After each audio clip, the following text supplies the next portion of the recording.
जय गणेश दोस्तों, कैसे हैं आप सभी लोग। एक बार फिर से सभी का बहुत बहुत आभार कि आप लोग फिर से आए हैं अपना बेशकीमती समय निकाल के मेरा ब्लॉग देखने के लिए। तो चलिए शुरू कर लेते हैं आज का वीडियो। तो अभी मैं, जैसा कि मैंने आपको लास्ट 2 व्लॉग से शेयर कर रही हूँ आपके साथ, कि मैं अभी हिमाचल प्रदेश के चंबा जनपद के भरमौर ज़िले में आई हुई हूँ और यहाँ पे हम मणि महेश कैलाश के दर्शन के लिए आए हुए हैं। तो अभी हम जो हैं 13,000 फीट की हाइट पे हैं और मणि महेश का जो विश्व प्रसिद्ध सरोवर है वहाँ पे मैं खड़ी हूँ और यहाँ से जो कैलाश पर्वत है वो और भी अच्छा साफ और सुंदर दिखाई दे रहा है। तो इस कैलाश पर्वत के बारे में कहना है कि ये अजेय है।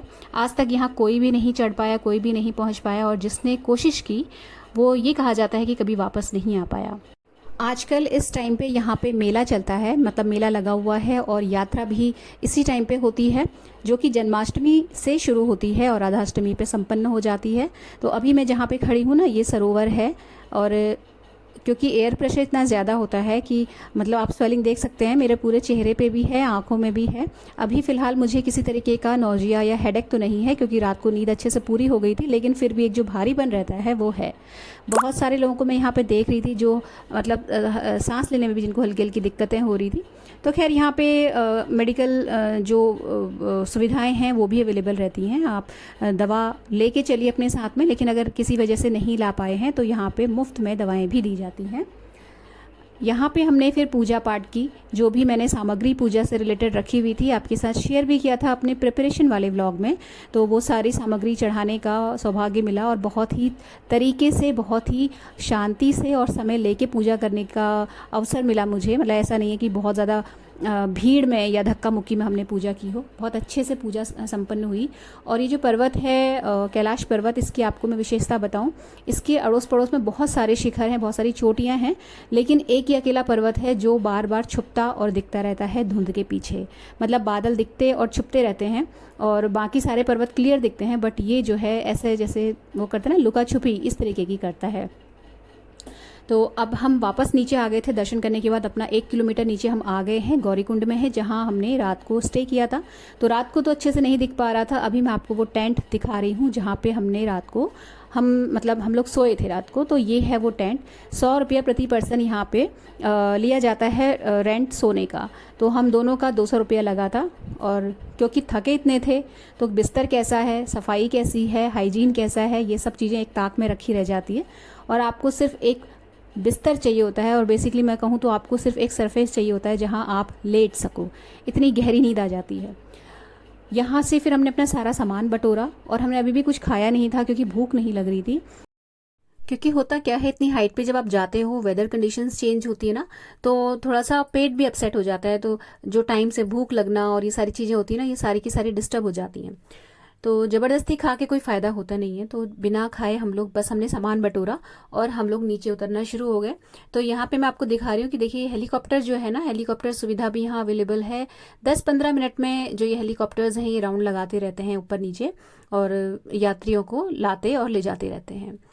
तो अभी हम लोग जब नीचे उतर रहे थे ना, तो जितना समय ऊपर चढ़ने में लगता है उसका जस्ट हाफ हमें लगा था।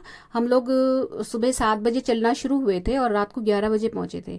तो हमें टोटल लगे थे 16 घंटे। और जब हम अभी उतर रहे हैं, उतरना हमने 1:30 बजे के राउंड शुरू किया था और हम नीचे जा पाए थे 10 बजे। और यहाँ पे हम लोग 10 बजे, मतलब 1-1.5 घंटा लेट इसलिए हो गए थे क्योंकि धनछो नाम की जो जगह है, जो कि बिल्कुल बीचों बीच में पड़ती है ना, वहां से ज़बरदस्त बारिश शुरू हो गई थी और रास्ता बहुत ज़्यादा स्लिपरी हो गया था। तो पैर रोक रोक के चलना पड़ रहा था, इसलिए बहुत लेट हो गया। अगर जल्दी जल्दी चलते तो फिसलते और मुँह के बार गिरते, क्योंकि जो जितना भी रास्ता है ना पूरा पथरीला रास्ता है। तो चोट अगर गिर गया मतलब कोई इंसान ना, तो फिर बहुत तेज चोट लगती है, ये चीज़ है। अच्छा, इतनी दुर्गम जगह है फिर भी यहाँ पे खाने पीने की कोई कमी नहीं है। अपार्ट फ्रॉम लंगर और भंडारा, अगर आपको छोटा मोटा कुछ खाना है ना तो बहुत सारे ऑप्शंस हैं। नारियल पानी, पान के छोटे छोटे स्टॉल्स लगे हैं। जो यहाँ के सीजनल फ्रूट्स हैं, लोकल फ्रूट्स हैं, उनकी फ्रूट चाट मिलती है। नारियल पानी, खीरा, नींबू पानी, मतलब बहुत सारे ऑप्शंस हैं। आप बीच बीच में खा सकते हो, पी सकते हो, ऐसा नहीं है कि आप मतलब खाली पेट चल रहे हो। धनछो नाम की जगह पे हम पहुंच गए, जो कि बिल्कुल सेंटर में पड़ता है। इसके बाद 6 किलोमीटर और हमें नीचे उतरना होता है। रास्ते में ये हमें नागराज मिल गए थे। तो ये छोटा बच्चा था शायद, और मतलब क्योंकि बारिश थी ना, तो बारिश में ये सब चीज़ें जो होती हैं, इस तरीके के जीव जंतु बाहर निकलते हैं, तो ये बाहर टहलता हुआ मिल गया हमें। तो बहुत सारी भीड़ जमा हो गई थी यहाँ पे। फिर बिल्कुल भी मतलब धनचर से थोड़ा सा नीचे उतर के यहाँ पे एक लंगर सेवा थी, तो यहाँ पे बैठ के हम लोगों ने चाय पी, कुछ स्नैक्स बने हुए थे यहाँ पे वो खाए और बातचीत की। तो जब आप बातचीत करना शुरू करते हैं ना, आप इनिशिएट करते हैं, तो आपको कई बार ऐसा होता है ना, आपके परिचित लोग मिल जाते हैं। तो वही मेरे साथ भी हुआ। यहाँ जब मैं बातचीत कर रही थी तो एक बंदा मुझे ऐसा मिला जो कि मतलब उत्तराखंड का था। तो वही है ना, आप जब बात करोगे, आप शुरुआत करोगे तो फिर कड़ियाँ बनती चली जाती हैं। नीचे जब हम पहुंचे थे 10 बजे के अराउंड, तो उसके बाद हमने अपने पिट्ठू को विदा किया, जिसने हमें मतलब सकुशल नीचे पहुंचाया था, हमारा सामान सारा का सारा, और उसको हमने पेमेंट की। उसके बाद हम निकल गए थे भरमौर की ओर। और भरमौर में हमने जिस होटल में स्टे किया था वहाँ हम कॉल नहीं कर पाए क्योंकि सिग्नल नहीं थे, तो उस होटल में हमें रूम नहीं मिल पाए। और वो होटल मतलब जो होटल था ठीक था, पैसा भी उसमें बहुत ज़्यादा चार्ज नहीं था और अच्छा खासा होटल था, लेकिन हमें मिला ही नहीं। तो फिर हमें किसी और जगह रहना पड़ा। और यहाँ पे जो लोकल लोग होते हैं ना, वो लोग इस सीज़न में, जब ये यात्रा और मेले वाला सीज़न होते हैं, अपने घरों के कमरे भी खाली कर देते हैं। तो वहाँ पे ऐसे ये कमरा हमें मिला और हमें वहाँ रुकना पड़ा। तो बहुत ज़्यादा सुविधाजनक नहीं था वहाँ पे रहना, लेकिन ऑप्शंस नहीं थे हमारे पास। तो फिर उसके बाद हम लोग 84 मंदिर वापस गए। और 84 मंदिर से लौटने के समय का ये सीन है, जो ये लोग आपको दिख रहे हैं ना, ये जम्मू कश्मीर के डोडा नाम की जगह से आते हैं और ये अपने आप को पार्वती मैया के मायके वाले बोलते हैं। और आप यकीन नहीं मानेंगे, ये नंगे पैर वहां से आते हैं। और शिव गौरा की जब तीसरी शादी हुई थी तभी से ये लोग आते हैं जम्मू कश्मीर से, और सदियां हो गई हैं इनको आते हुए। और इनका कहना है कि ये निमंत्रण देने के लिए आते हैं और हिमाचल की और जम्मू कश्मीर की गवर्नमेंट इनके रहने खाने का प्रबंध देखती है। तो इनको देखना अपने आप में एक प्रिविलेज है। ये जो संगीत और जिस मतलब ये लोग नाचते गाते हुए जाते हैं ना, तो इनको देख के मतलब मज़ा आ जाता है। इतना अच्छा हिमाचली संगीत होता है, हिमाचली फोक इंस्ट्रूमेंट्स बजाते हुए। और जो महिलाएं हैं, बच्चे हैं और जो पुरुष लोग हैं, बहुत अच्छे से सजे संवरे से निकलते हैं, पूरी की पूरी बारात सी निकलती है। तो ये लोग बहुत प्रसिद्ध हैं और जम्मू कश्मीर से समझिए आप ये लोग आते हैं। और यही लोग अंत में जो ये यात्रा होती है, मेला होता है, इसका समापन यही लोग करते हैं। तो इनके दर्शन हमें रास्ते में चलते समय हो गए। और जो भरमौर का हेलीपैड है वहाँ पे ये लोग स्टे करते हैं और वहीं से ये ग्रुप्स में निकलते हैं धीरे धीरे करके। और जब ये लोग निकलना शुरू करते हैं तब भीड़ बहुत ज़्यादा बढ़ जाती है और मतलब कहना चाहिए कि काफ़ी रश हो जाता है। अब उसके बाद फिर हमने यहाँ पे ब्रेकफास्ट किया। ब्रेकफास्ट के लिए यहाँ पे बहुत अच्छे ऑप्शंस हैं, बहुत सस्ते ऑप्शंस हैं। ऐसा नहीं है कि आपको बहुत महंगा कुछ भी मिलेगा। छोटी सी मार्केट है जहाँ लोकल चीज़ें मिलती हैं। एक प्लांट खरीदा हमने जो कि बिल्कुल ड्राई सा था, और जो उसको बेच रहा था बंदा, उसका कहना था कि इसको पानी में डिप करके छोड़ दो एक मतलब 24 घंटे के लिए, तो इसमें से हल्के हल्के पत्ते निकलने लगते हैं। तो वो मैंने खरीदे 3 प्लांट। अब देखते हैं उसका क्या होता है मतलब कैसा निकलता है, ये तो पता बाद में चलेगा। थोड़ा सा यहाँ से पैदल जाना पड़ता है और जो हमारा होटल है वहाँ से मतलब कहना चाहिए कि 200 या 300 मीटर की डिस्टेंस तक पैदल जाना पड़ता है, जहाँ पे टैक्सी मिलती हैं। और बस अगर आपको करनी है ना तो थोड़ा सा और पैदल चलना पड़ता है। बस का जो फेयर है वो बहुत इकोनॉमिक है, बहुत सस्ता है और थोड़ा सा समय लगाती है बस पहुँचाने में। तो अब हमारे पास ऑप्शंस 2 थे, या तो हम बस से निकलते या हम टैक्सी से निकलते। तो फिलहाल हमें भी खुद ही नहीं पता था कि हमें किससे जाना है, तो हमने अपना बस सामान लादा और हम निकल पड़े। तो आप देख सकते हैं ना, मेरा जो पैर है उसकी एक पैर की मैंने बिछिया उतार दी क्योंकि छाला पड़ गया था वहाँ पे, और एड़ियों में भी छाले पड़ गए थे। तो खैर अभी तो जब चलो ना तब उतनी दिक्कत नहीं होती, लेकिन जब बहुत देर तक बैठ जाओ उसके बाद उठने में और चलने में बहुत ज़्यादा जो नसें थी वो खींच रही थी। तो हम लोगों ने खैर ऐसा नहीं, हमने पेन किलर खा ली थी, मतलब मॉर्निंग में ब्रेकफास्ट करने के बाद हम सभी ने पेन किलर खा ली थी, एक एक गोली, जिससे कि भाई मतलब वापस अपने शहर जाके कोई आराम तो करना नहीं है, वहाँ पे जाके भी काम पे लग जाना है, तो एटलीस्ट थोड़ा सा ठीक रहें, चलने फिरने के लायक रहें। तो फिर हम लोग निकल गए पठानकोट के लिए। और हमने पठानकोट तक के लिए टैक्सी की थी क्योंकि हमारी जो ट्रेन थी रात को 12:30 बजे की थी। उससे पहले हमें कोई भी ट्रेन नहीं मिल रही थी, किसी भी ट्रेन में जगह नहीं थी। और बस भी यहाँ से चलती है, लेकिन हाँ उसका टिकट भी सस्ता होता है।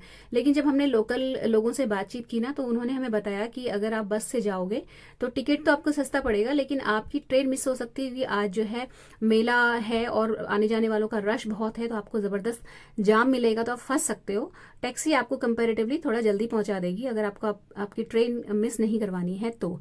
और अगर आप बस से जाओगे तो रात के 12 बजे आपको बस वहाँ पहुँचाए, इस चीज़ का अंदाज़ा वो लोग हमें बता रहे थे।